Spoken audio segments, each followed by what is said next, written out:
uJesu Kristu uyinkosi Baba. Ngizwa nje izwi nje lelizwi liyakhuluma. Lokhu nje qhubeka likhuluma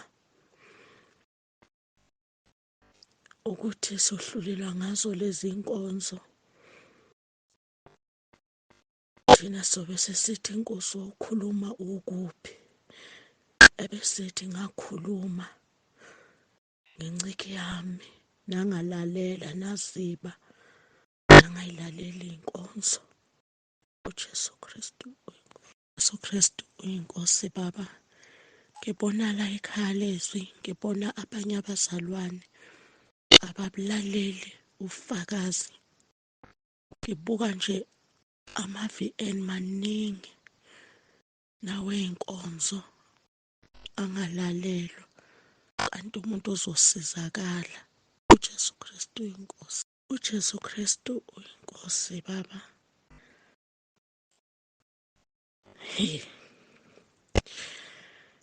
Ngibona angathi nje kunomuntu entabeni yendlu kaJehova kuyabonelelwa. Lo muntu angathi uthi uyabona uNsibanda ukuthi uyithobile. Angathi lo muntu uyakhanyisa, ukhanyisa wena Baba uguqile esitulweni. uJesu Kristu uyinkosi. Amen. uJesu Kristu uyinkosi Baba. Ngiyabingelela ubaba nomama entabeni kaJehova, kuyabonelelwa ekhaya lezwi. Ngithi uJesu Kristu uyinkosi Baba. Siyambonga uNkulunkulu ngawe, siyambonga kakhulu. Angazi ukuthi ngingathini Baba ngendlela esengifunde ngayo, noma bengithi ngiyakholwa, kodwa nje izinto eziningi sengiyifundile ekhaya lezwi. Ngiyambonga kakhulu uNkulunkulu. Ngibonga nokuphila-ke nje Baba. Kade nginombono Baba, sekunesikhathi ngisaba ukuletha. Ngibone Baba ngigibela ibhasi. Mangisebhasini, ibhasi iyaphuma emgaqweni iqonde ebrijini. Ngesikhathi isilunguze ebrijini, ngathi uJesu Kristu uyinkosi, uJesu Kristu uyinkosi. Ngazibona Baba sengiphumile ebhasini. Ngambonga kakhulu uNkulunkulu ngalesi sivumo wasifundisa sona uBaba. Siyambonga kakhulu uNkulunkulu ngawe Baba. uNkulunkulu asigcinele nje wena. NangoLwesihlanu uBaba ngesikhathi eqeda inkonzo esikhulekela ethi abagulayo bazophila uma bekholwa. Baba, ngikuzwile ukuthintwa, kade ngiphethwe yiqolo ngale ndlela. Ngesikhathi eqeda nje uBaba kade ngiguqile sengisukuma. Ngamuzwa uNkulunkulu engithintile, ngasilizwa iqolo laqhuma nemlenze, kwehla ngemlenze nekhanda ngalizwa Baba ukuthi kuyehla konke kushona phansi. Ngoba kusukela nje kade ngibone lo mbono ngisebhasini ngaphathwa yikhanda kusukela nje ohlangothini langakwesokudla. Libuhlungu ngale ndlela ukuthi kwakubuhlungu ngisho ijwabu. Ngiyambonga uNkulunkulu Baba ngawe. Ngithi uJesu Kristu uyinkosi, uJesu Kristu uyinkosi. Amen. uJesu Kristu uyinkosi Baba. Ngiyambingelela ubaba nomama, umndeni wonke nabazalwane bonke kwelihle igama lenkosi yethu uJesu Kristu. Baba, bengilalele inkonzo yayizolo eKids Drift.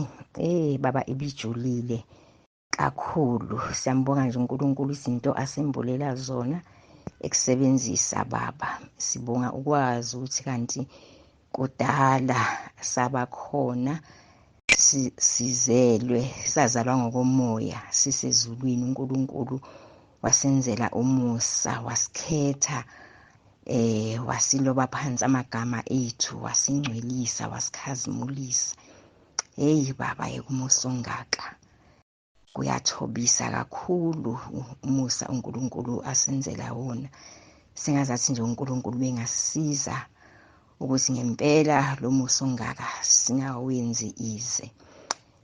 Baba, lesi scripture sika Jeremiah 1:5 bengisazi nje Baba, kuyincwadi ejwayeleke kakhulu kodwa ubaba uthe uma seyichaza izolo yambuleka sengazathi incwadi entsha engazange ngayizwa. Siyabonga baba kakhulu, siyathoba phambi kwaNkulunkulu. Siyambonga uNkulunkulu ngani baba, nisibusise empilweni zethu kakhulu. Siyakhula nje njalo siyadla, sengathi uNkulunkulu bengasigcinela nina njalo baba, nisibusise empilweni zethu ninomama. Iy'nkonzo zenu ziyasikhulisa, ziyasivula amehlo. Siyabonga baba, siyanithanda kakhulu ngothando lweNkosi yethu uJesu Kristu.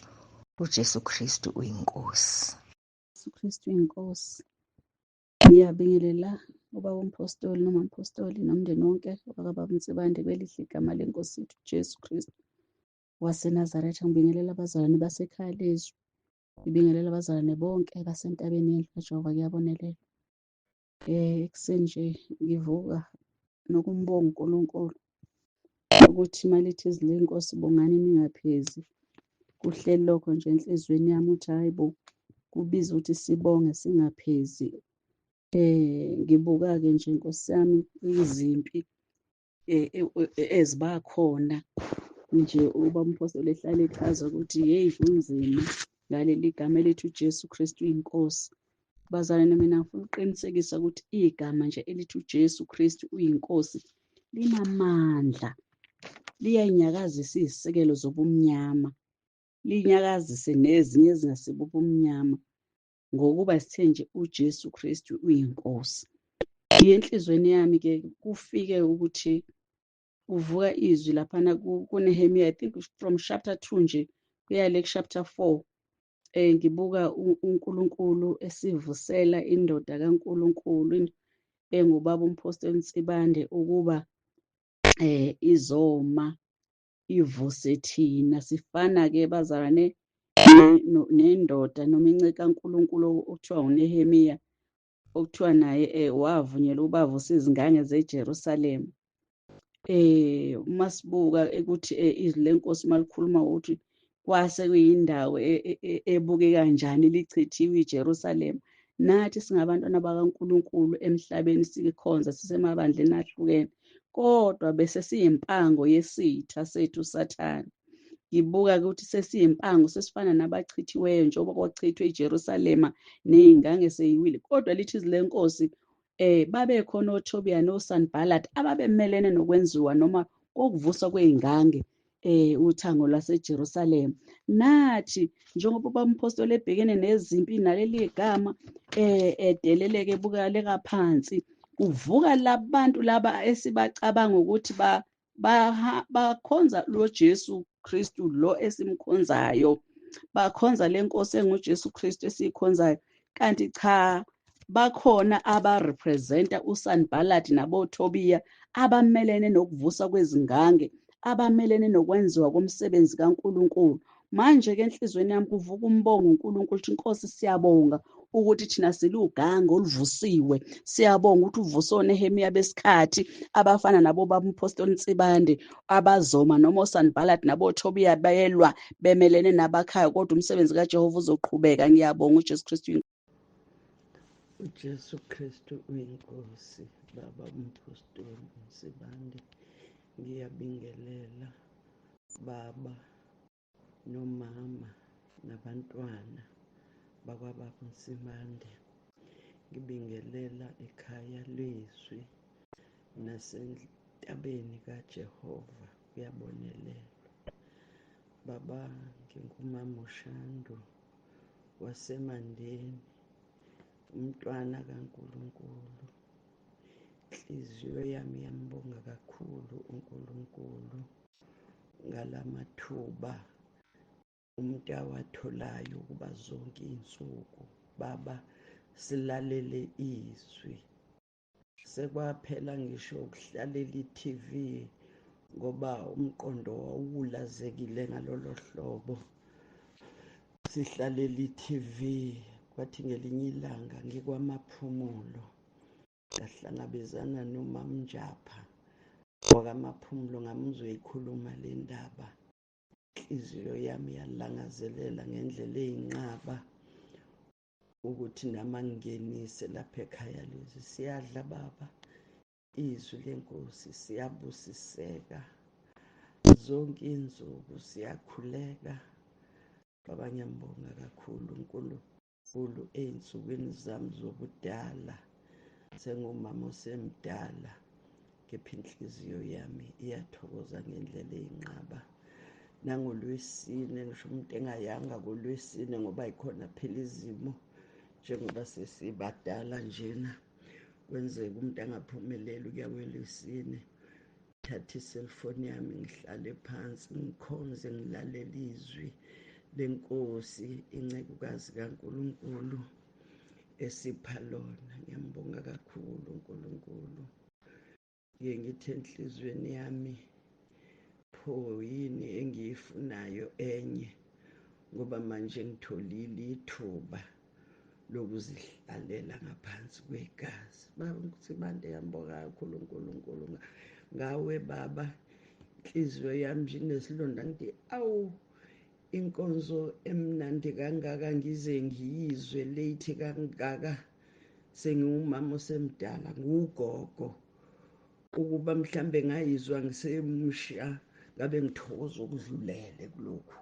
Kodwa nokho emuhle uNkulunkulu, ngiyathokoza Baba. uNkulunkulu asigcinele wena, egameni likaJesu Kristu inkosi yethu. uJesu uyinkosi. Amen.